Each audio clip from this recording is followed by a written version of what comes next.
Benefactor underwriting for this broadcast has been provided by a grant from Republic Bank. The power of red is back. Major underwriting support for this broadcast has been provided by grants from New York Community Bank, M&T Bank, Perfect Building Maintenance, Customers Bank, Collins Building Services, Marks Paneth. Additional underwriting support has been provided by grants from AmTrust Title, Bank of America, Capital One Bank, Douglaston Development Levine Builders, Flushing Bank, Friedman LLP, Handro Properties LLC, Handler Real Estate Organization, Investors Bank, James D. Kuhn Real Estate Institute at Syracuse University, John Catsimatidis Red Apple Group, New Banks, Meridian Capital Group, Ocean First Bank, RPW Group, TD Bank, the One Stop Property Group, and these friends.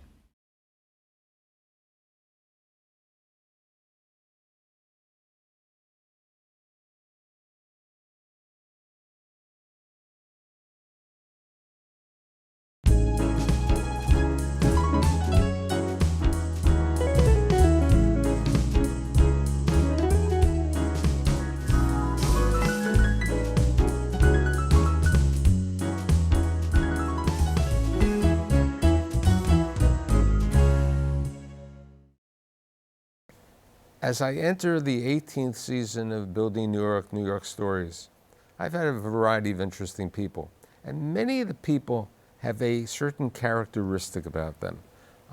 I call it an acronym of the letters SALT, and each letter has a certain meaning, specifically for my guest today, Aaron Youngrice. So I'm going to start explaining what these letters, and then we'll talk about Aaron's life. T, tenacity. There are very few people as tenacious as my friend Aaron. A, adaptability. To change your career, to go through life, to build yourself up from nothing to being a leader in New York City. L, it needs a little luck.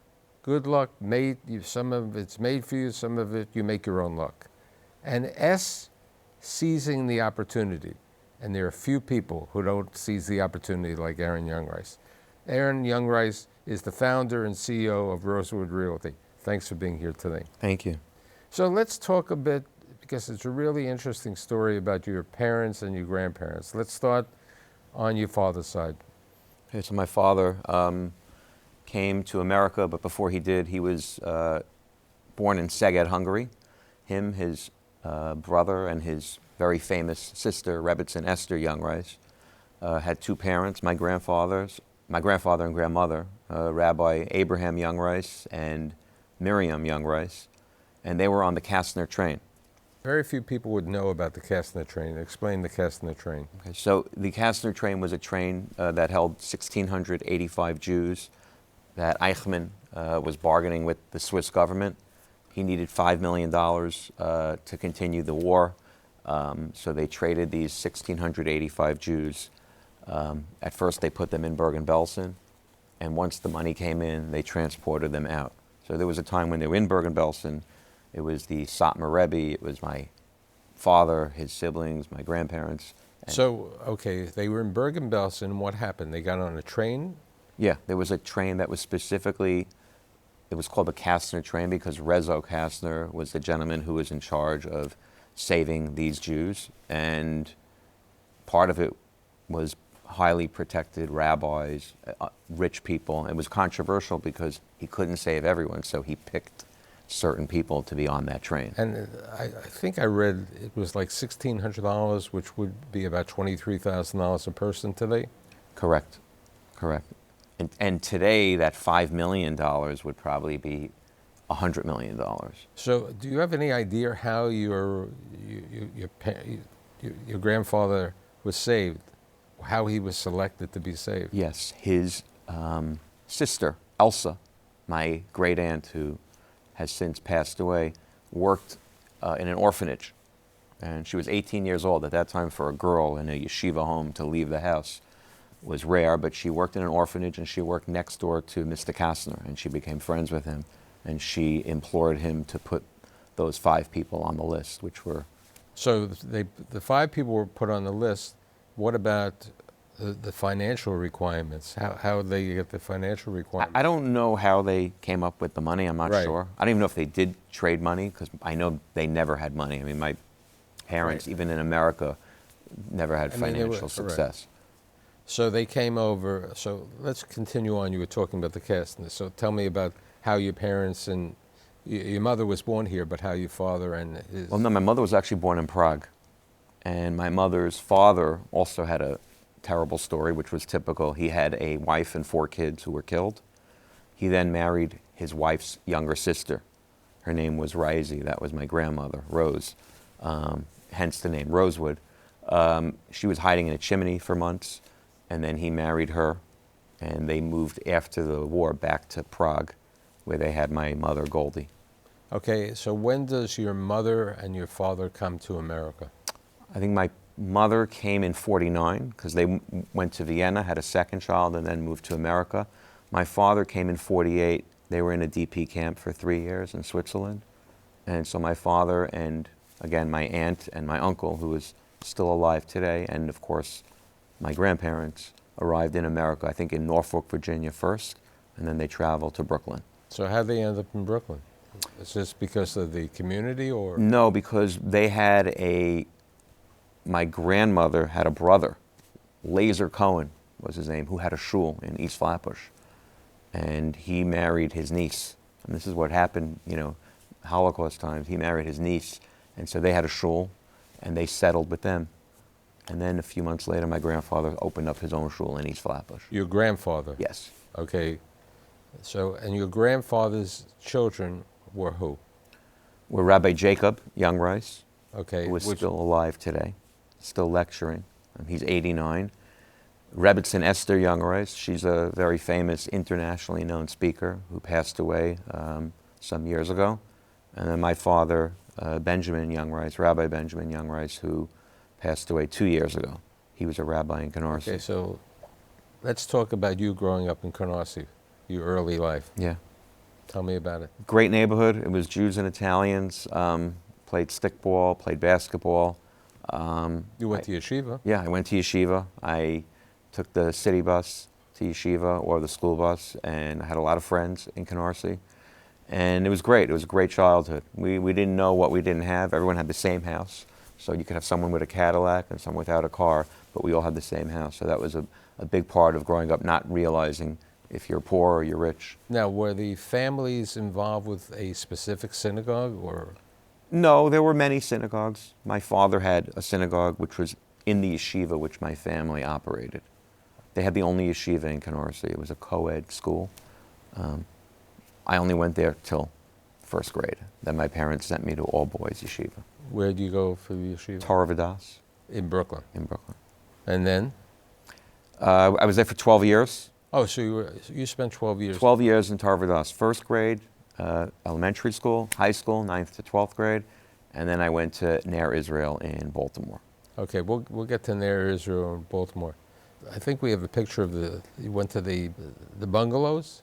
Yes, Bungalow Colony in the summer, Schreiberville, Torah Town, Sport Haven. These are all the names of the bungalow So when colonies. when you were growing up, did you have any idea that you'd get into the real estate business, or had you always figured out that maybe you'd be like your brother, the next generation of rabbis of the Youngrice family?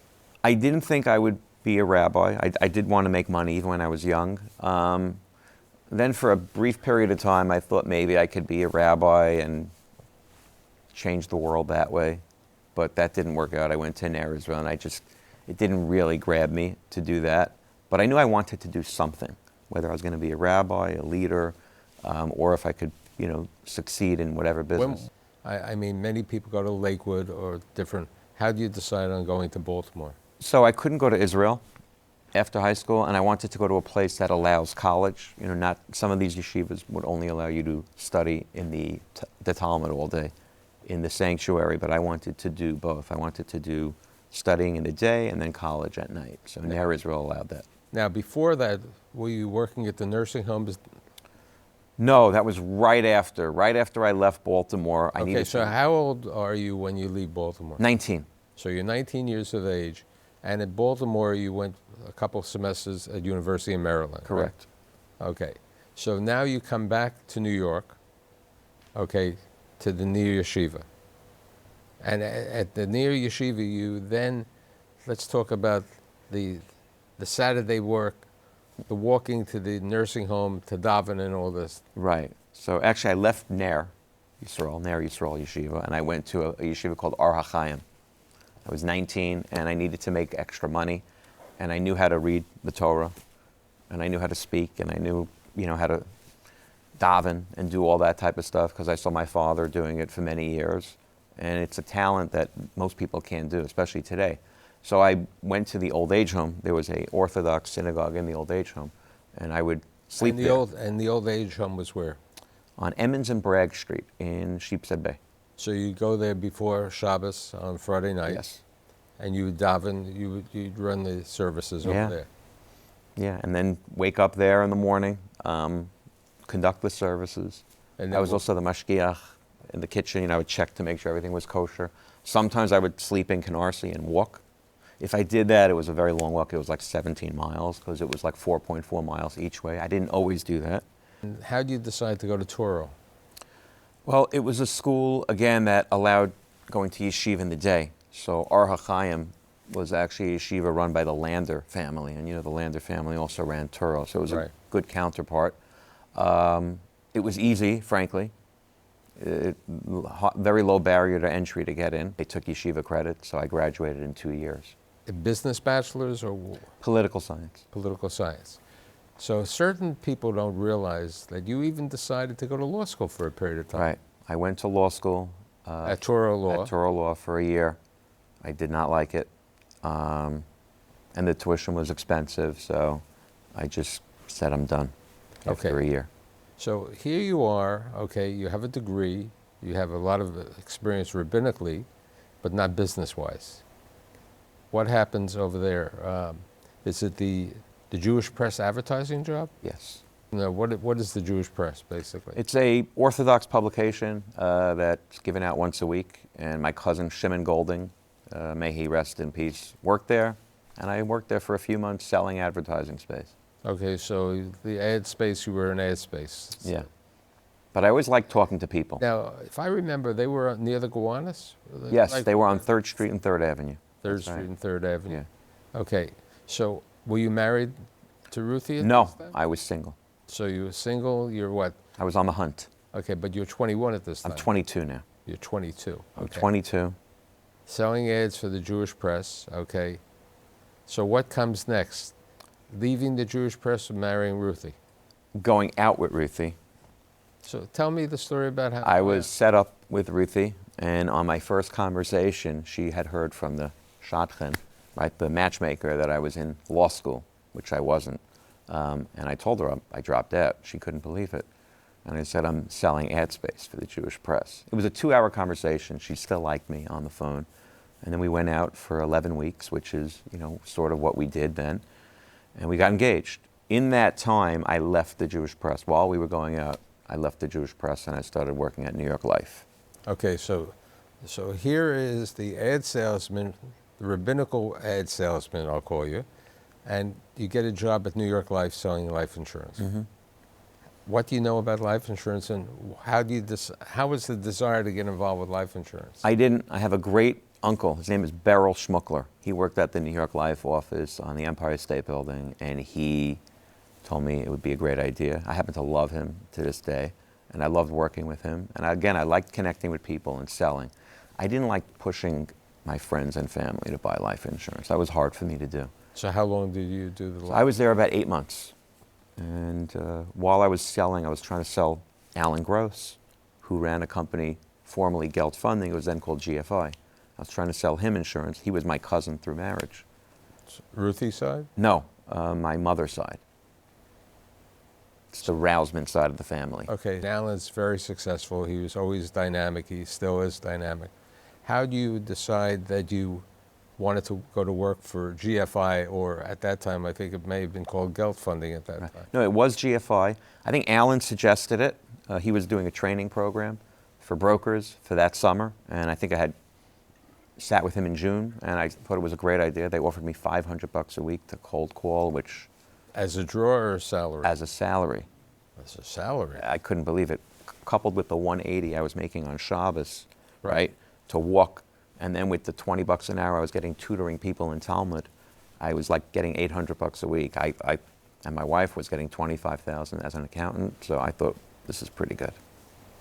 Okay, so let's talk about your first sale and your involvement at Gelt, because that's really helped create Rosewood. So I was there 14 years. My first sale was a block of co-ops, actually 2 Allen in Yonkers. And then from there, I just started getting involved in all the boroughs. Yeah, let's talk about that. At one time, you said to me that you were concentrated in one borough. Right. And then you said to yourself, hey, look, if I'm going to grow this business, which you've done, now it's nationally you're selling real estate, okay, you need to get involved with the boroughs. So Right. talk about that. So I was doing Brooklyn because I lived in Brooklyn and I grew up there, and everyone told me you should stay in Brooklyn. But whenever I would get a property in the Bronx, I didn't work on it. And finally, one day, everyone was telling me you have to stay in your one borough and you become an expert. I woke up Sunday morning, 5 a.m., and I started doing this for years. And I just started driving the whole Bronx. And I literally walked almost every block. And I got to know the Bronx. I called the owners. And after 6 months, I knew every owner, I knew every block, and I started selling in the Bronx. And then once I knew Brooklyn and the Bronx, I said, okay, let me now start with Queens and Manhattan. And subsequently, I did that. And within 3 years, I was already selling property in Brooklyn and Bronx and Queens and Manhattan. And I started to really get a good grasp on all the boroughs.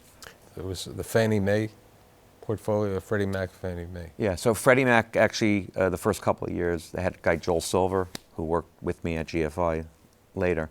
They would have 5 different brokerage houses that they would give their listings to, and I was at GFI, and we were one of them. And I think the fact that I got beat out every week by these older brokers, I never really had a shot to sell. Now, when you were at GFI, were you working alone, or you had a team, or is No, I was working under a guy, Scott Nunnally, who tutored me my first couple of years. He left. At first, when he left, I was terrified. I had to do everything myself, but it was actually the best thing that happened because, you know, when you have no one to rely on, you tend to work harder, and it worked for me.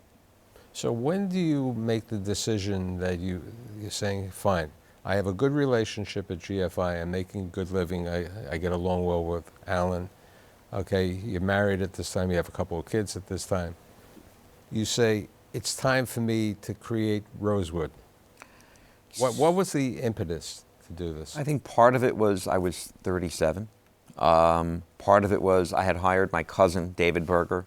He was at Williams doing leasing to help me on the sales, and he was also pushing me. I think my wife was pushing me too to start something on my own, and I always wanted to do something that was totally on my own. Yeah, but you know, it's a big step to go out on your own. I know. I probably should have done it earlier, but I didn't have the confidence. So I think I waited probably a little too long, but it was a good move because when I started Rosewood in '07, the market was dying. That was right when the credit crisis happened. So, you know, when it's tough and you have to make calls and you have to go look at buildings, it makes you that much stronger. So '09, '10, when it started coming back, I was flying already by then. What do you attribute that to? Hard work more than anything. You know, and I knew, you know, all the boroughs, I knew all the buildings, I knew the owners, so. But you were different, okay? You would do deals in a different way. You weren't known for the fastest presentations. You were known to pick the deal for the right person. Right. Okay, you would analyze the most appropriate, and you'd make the phone call directly to keep in touch, as Right. opposed to sending out 10,000 copies or Right. something. Yeah, so look, I would sell a building to a guy on the street, and while it's in contract, I would go to the owner next door or across the street, and he won't know till he gets a report 3 months later. I would say, look, I just sold this for 10 million, your building, I could probably get 10.5 or 11. So I was just knocking down owners left and right before anyone even realized what was going on. I was very quick. I was working, you know, every Thursday night. I would do almost a full night. I would stay in the office. I would leave messages on the phones of all the guys I would call. I would send faxes. I wouldn't do faxes in the day because it takes time. So I would have a pile of 100 faxes. At like 11 at night, I would go put them in. So I would do things to save time. I started working on 2 phones. I started calling people while I'm leaving a message. I would start calling the other person, beeping people to call you back, all that type of stuff that we were doing in the 90s.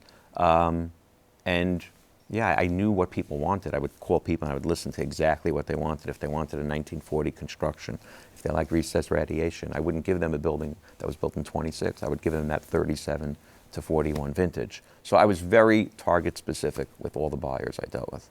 So how do you decide to reach out and increase your area, leaving New York City as your only place? So when I went to Rosewood, it was in 2007. We had a great run from probably 10 till 2019.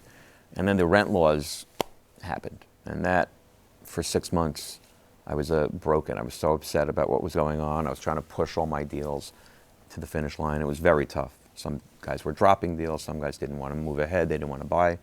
So I just realized I had to change. And one of my guys who worked for me, a guy John Brody, said, why don't we start doing national? It was something I had dabbled in a little. I had done a couple of deals in Florida, a couple of deals in Maryland and Connecticut. But once he said, let's do it, I said, look, I'll do it with you. We'll grow it.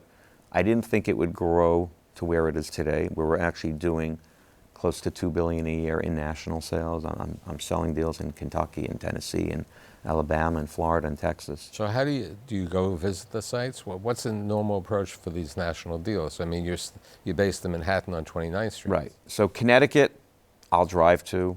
We did a couple of deals in Pennsylvania, Maryland, that I'll drive. But once it's more than 4 hours, I'll fly. Yeah, I'll go out on a Sunday, 6 a.m. I'll head out to Cincinnati for the day. I'll do it, same thing in Florida, Texas. We just did a package in San Antonio. We're selling properties all over. Yeah, you have to take one day out, fly out there, blind shop a lot of properties, drive around to them. But sometimes you just go on CoStar and you look at the properties and you call people. Okay, so besides that, you also went on the bankruptcy of the foreclosure business. Let's Right. talk about that. So yeah, I started that a few years ago with Greg Corbin. He's a renowned bankruptcy broker. We've been doing this for about 3 years, and it's a running business. We're always getting hired by different lawyers, trustees, to conduct bankruptcy sales, and Greg is great at it, and we have a real niche there. And where do you see the next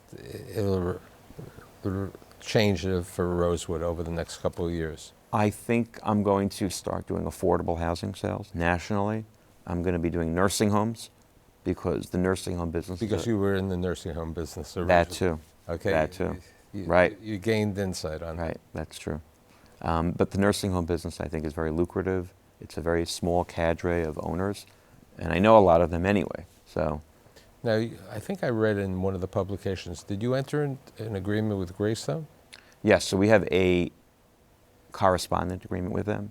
We actually have an office in the same building as them now, where a lot of our deals that we're selling, we're giving them to do the financing. They're a great company, headed by Steve Rosenberg, and we're going to continue working with them, for sure. So where do you see the future? Look, I don't want to say global, but the U.S. now is like one big country where you could sell something in New York, sitting in an office in California and sell it. So I just continue to see us growing the apartment building sales. Like I said, the nursing homes and the bankruptcies and the affordable Do housing. you think the world of Zoom helps you increase your ability to sell?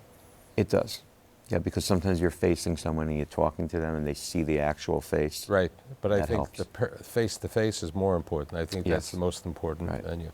Let's talk about Ruthie and the girls and the boys. Okay. Okay, tell me about. Okay. And don't miss anything. You got to tell the Okay. name and what everybody Yeah, does. so yeah, Ruthie is the best thing that happened to me. When I got married, I told her before we got married, listen, I don't know what I'm going to do, but I'm telling you I'm going to make money. I'm going to really do. Look, I wasn't a Torah scholar anymore, and I'm not in Greenpeace, so I had to do something. I want to do something. And so she had blind faith in me, and she said, go. And I got the kids, I got the house. She's an accountant also, she's a CPA, she's very capable.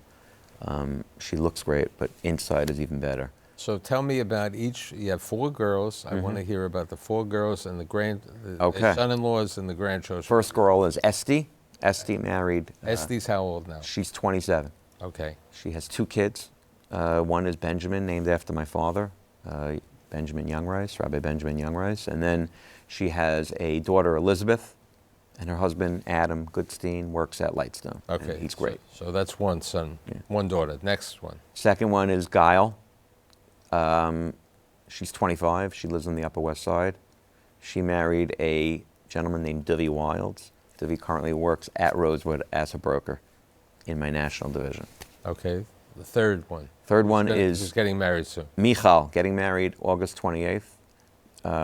She's 22. She's a great girl. She's marrying a guy, Andrew Pearl. His father's Ari Pearl from PPG, big developer in Florida. Great family. Can't wait for that. And then And the baby? my baby is Yael. She's in Stern College. I know you're on the board of Yeshiva University. Involved with them. Involved. She's great. She's going to be 20. She just came back from HASC where she did God's work, and she's a great girl, special girl. Now, all four girls went to Stern? 2 went to Stern, 1 went to Macaulay, and 1 still in Baruch. Macaulay. Yeah.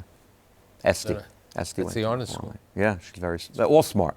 They're all like their mom. Very smart, very capable. So, you truly have to say thank God for the Kestner train, Yes. for the family and everything. right. And thank God for being tenacious, adaptable, Right.